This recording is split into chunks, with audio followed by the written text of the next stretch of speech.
It's not just about megawatts generated today, but about energy diversity, security, and sustainable growth over decades. Namaste. Namaste. Welcome to today's episode of Powering India's Future, the nuclear route, a space where policy, progress, and purpose converge. I'm your host, Deepika, and today we are diving into one of the most strategic and transformative pillars of India's future, that is, nuclear energy. As India charts its journey towards energy, security, sustainability, and self reliance, nuclear power is no longer a distant conversation, it's a present day imperative. To help us unpack the policy, technology, financing, and future of nuclear energy in India, we are privileged to have with us Dr. Naresh Bana, a global PPP advisor and Vice Chairman of Indo-Sri Lanka Chamber of Commerce and Industry. Dr. Bana brings deep insight into public-private partnerships, large-scale infrastructure financing, and global best practices, making him the perfect voice for this crucial discussion. Welcome, Dr. Bana. Dr. Bana, how important is nuclear energy for the Indian energy basket? Deepika ji, nuclear energy is a critically important part of India's long-term energy strategy, although it currently contributes to just about 3% of total energy production. Its role extends far beyond that percentage. Nuclear power actually provides stable baseload electricity, and that complements India's growing renewable capacity, which is intermittent. Renewable like solar and wind are excellent for clean energy, but these are inherently intermittent. That is, production is not continuous. There are breaks, there are times when production is less. And, on the other hand, nuclear plants operate round the clock, non-stop, offering grid stability and reliability essential for industrial use, data centers, urbanization, and electrification of transport. It's very important. India, as you know, the Viksit Bharat has ambitious goals for decarbonization and energy security.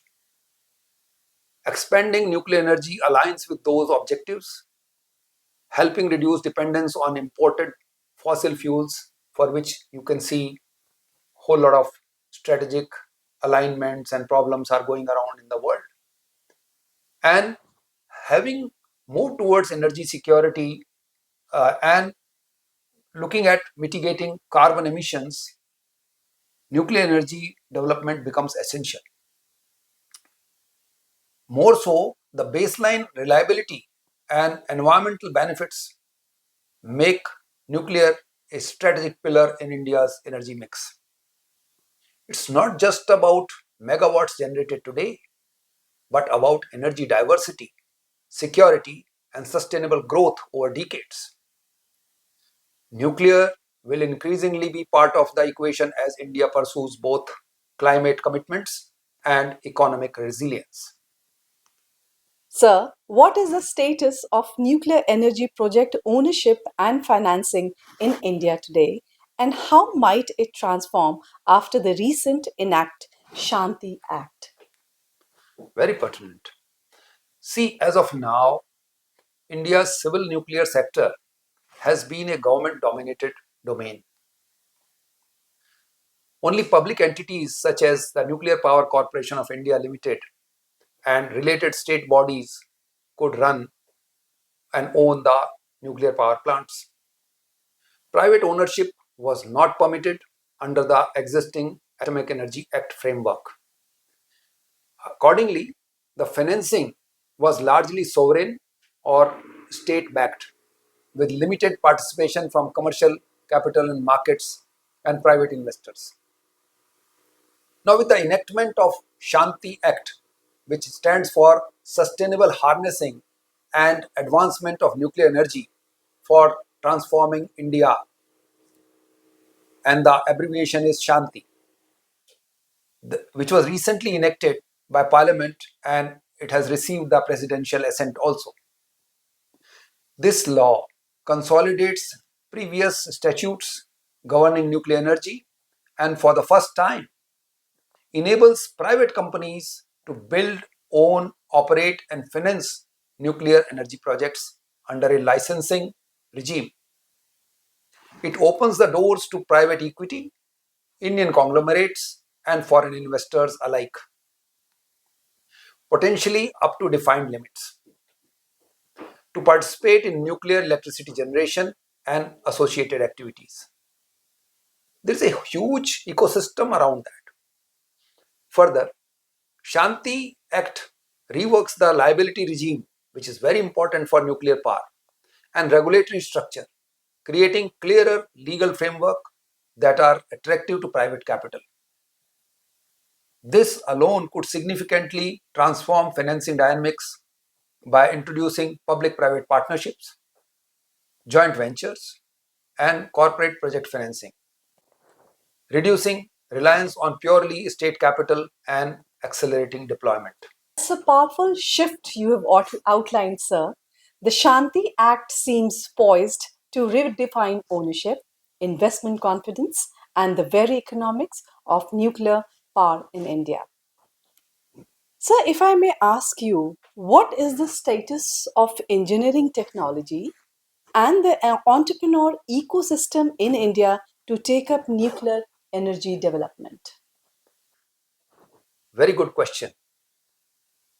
While we have enacted the Act and expressed intent, you have rightly asked whether we have the capacity to build and operate.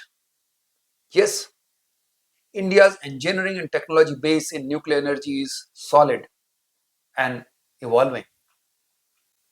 The country has decades of experience in building and operating heavy water reactors and has developed strong competencies through institutions like Department of Atomic Energy, Bhabha Atomic Research Center, and several engineering firms.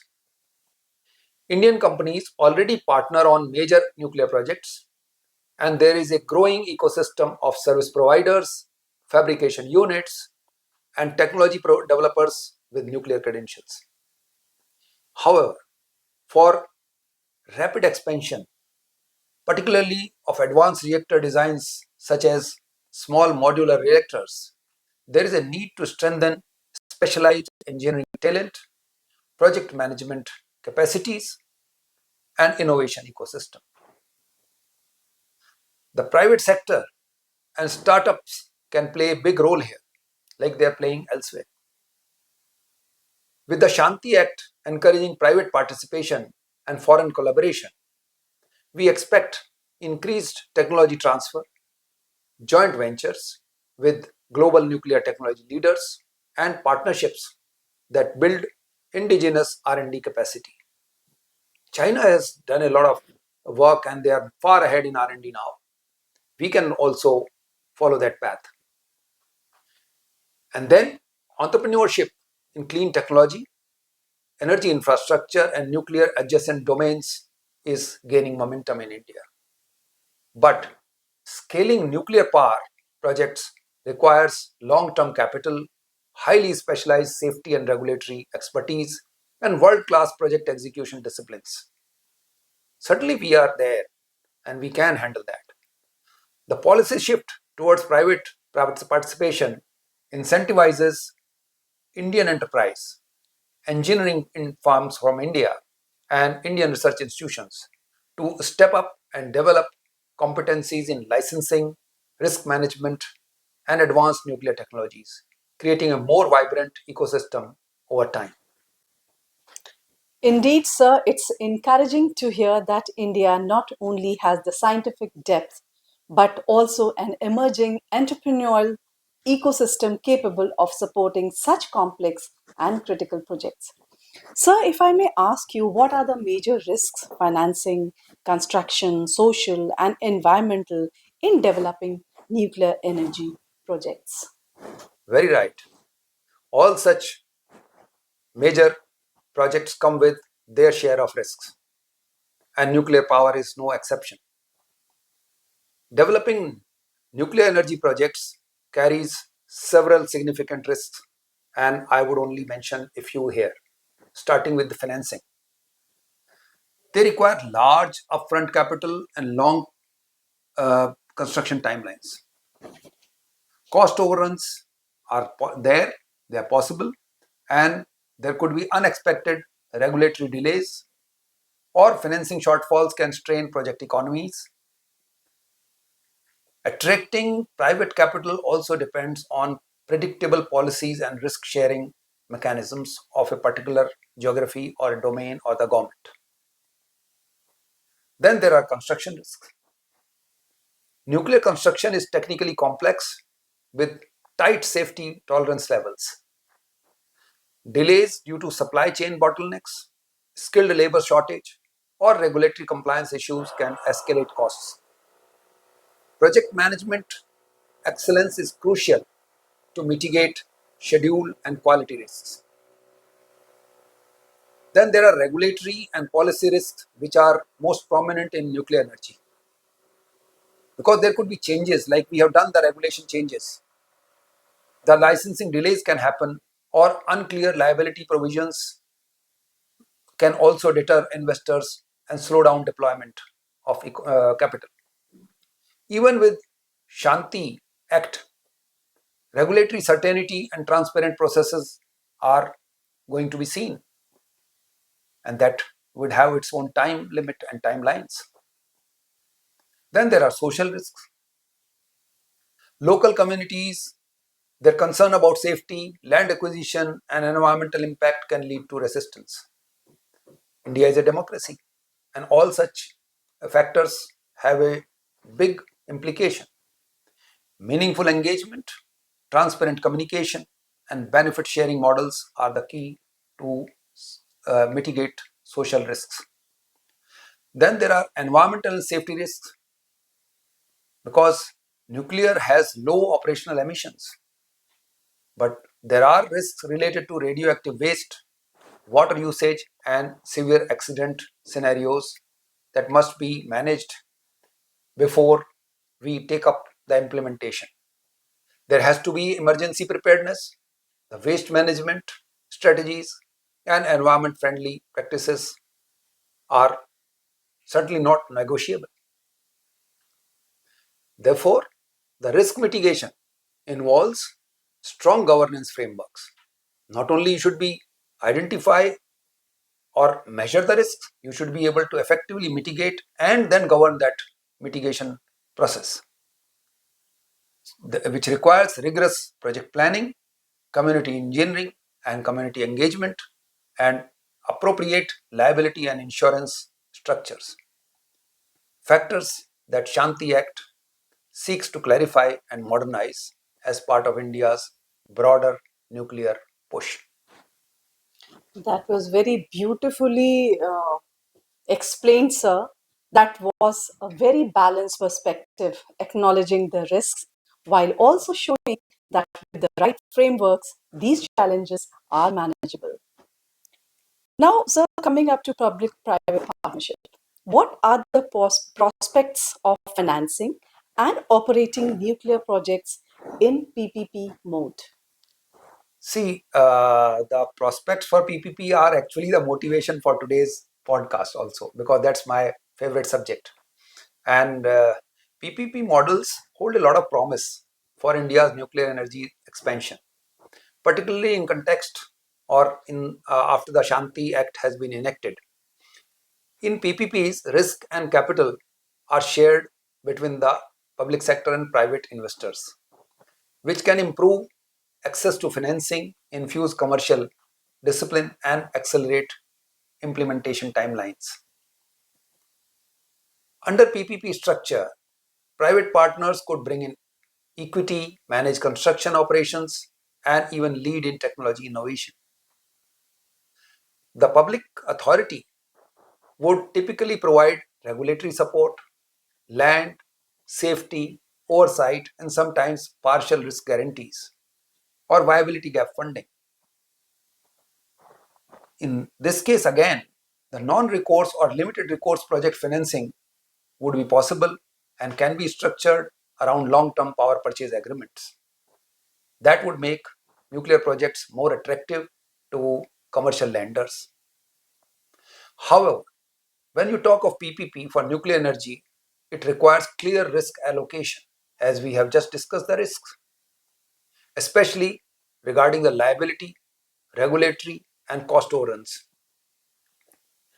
Because the investor looks at protecting their interests while safeguarding public and environmental concerns. With the Shanti Act formalizing entry for private players and clarifying licensing pathways, PPP structures become more feasible. Yet, lenders will look for predictable policy signals, strong regulatory institutions, and contingency mechanisms to underwrite such capital intensive long term projects' sustainability. So, while PPP are possible, whole lot of enabling policy structure and shaping up of the environment is required. This really highlights how PPPs could be a game changer, aligning public responsibility with private efficiency and global capital. So, what are small modular reactors, that is SRMs, and what prospects do they hold for India's energy future? Yes, I think this podcast won't have been complete without the discussion on SMRs, which are the talk of the globe today. Because SMRs, which stands for small modular reactors, are a class of nuclear reactors designed to be smaller in capacity, maybe up to 300 or maybe 400 megawatts per unit, which are built with modular construction techniques. The key advantage of SMRs includes the factory-based manufacturing, the like assembly line production, which reduces on-site construction time, scalability by adding modules, and potentially lower financial risk compared to large traditional reactors. For India, the SMRs present a compelling opportunity. We have a large population and which are at geographically spread out locations. So they can be deployed in regions with smaller grid capacities, support industrial clusters, and provide firm baseload power alongside renewables. SMRs are also attractive for remote areas or strategic facilities where stable power is critical because it provides the baseload. And then they are smaller and standardized. Financing and risk profiles can be more manageable, especially for first of a kind deployment. Like you see in the geography like Ladakh, where you need energy continuously and there is lack of sunshine or bad weather, still you will continue to have power. With policy reforms like Shanti Act, encouraging private participation and technology partnerships, India could leverage both domestic engineering excellence and international design through joint ventures or technology transfer agreements. While these small reactors still require robust regulatory framework, infrastructure for fuel supply and public trust, they hold significant promise as a flexible, low risk pathway to scale nuclear power in India's vision for a Viksit Bharat.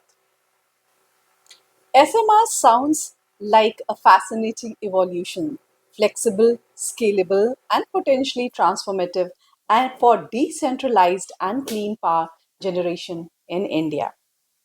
Dr. Bana, how beneficial is the advanced nuclear energy enriching life, that is ANEEL fuel, going to be for the Indian nuclear energy landscape? Very interesting.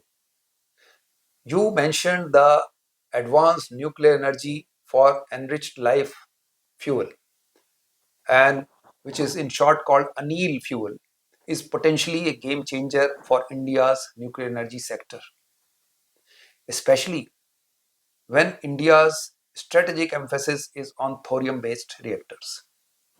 ANEEL is a novel nuclear fuel concept that blends thorium with high assay, low enriched uranium and can be used in existing pressurized heavy water reactors without major design modifications.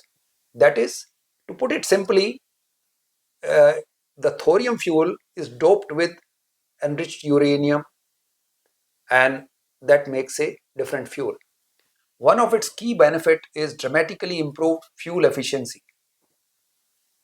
You see, ANEEL fuel can achieve much higher burnup, meaning it extracts more energy from each unit of fuel. Efficiency is more of this fuel, and when compared to the conventional natural uranium fuel. This translates into significantly less nuclear waste, obviously, over the reactor operating lifetime. And that further reduces the long-term waste management challenges. However, ANEEL is also a story not of India's delay at thorium science, but an unfinished job that could have unlocked a gold mine for India. See, I was reading yesterday in Business World newspaper, a story has been published that for 7 decades, India invested in thorium research with a singular strategic objective to have energy independence, and that depended on the fuel independence. So, India built reactors, trained scientists, published prolifically, and designed an entire nuclear ecosystem around a source found nowhere else in such abundance, that's thorium, as it is found in India. Yet, in 2025, the world's first commercially deployable thorium fuel for Indian reactors did not emerge from BARC, that is India's premier nuclear research institution and the historic nerve center of country's thorium program, where throughout 7 decades we have been developing it. But it emerged from a commercial entity, a foreign company from the shores of America, which was just founded 8 years ago, and that too from a country where the thorium research has been abandoned 50 years back. I leave it to our viewers to read more about it as to how a government research could not be commercialized before a private foreign company, apparently that is also owned by Indians, and they have brought it to commercial scale. Now, coming back, India's vast thorium reserves are there. Then that can be leveraged using ANEEL fuel to make practical use of thorium much earlier in the nuclear program than waiting decades for advanced thorium reactors technologies. Using thorium helps diversify fuel supply away from imported uranium and enhances energy security. ANEEL also has potential safety and proliferation benefits. Its design exhibits favorable thermal characteristics and inherent resistance to weapon grade material production, which strengthens India's case and India's non proliferation posture. Nonetheless, ANEEL fuel will accelerate India's nuclear expansion, cut operating costs, reduce waste, and leverage domestic thorium reserves, making it a highly beneficial innovation for India's nuclear future. And let me end with a Sanskrit shloka, that is Parmanu Bal Sanyukta Urja Rashtra Prakashet Shantaye Vigyana Sampanna Bhavishyay Patham Nayet, which translates in English as energy empowered by the atom illuminates the nation. Endowed with science for peace, it leads the way for future for our Viksit Bharat. Jai Hind. Dr. Bana, thank you for sharing such valuable forward looking insights.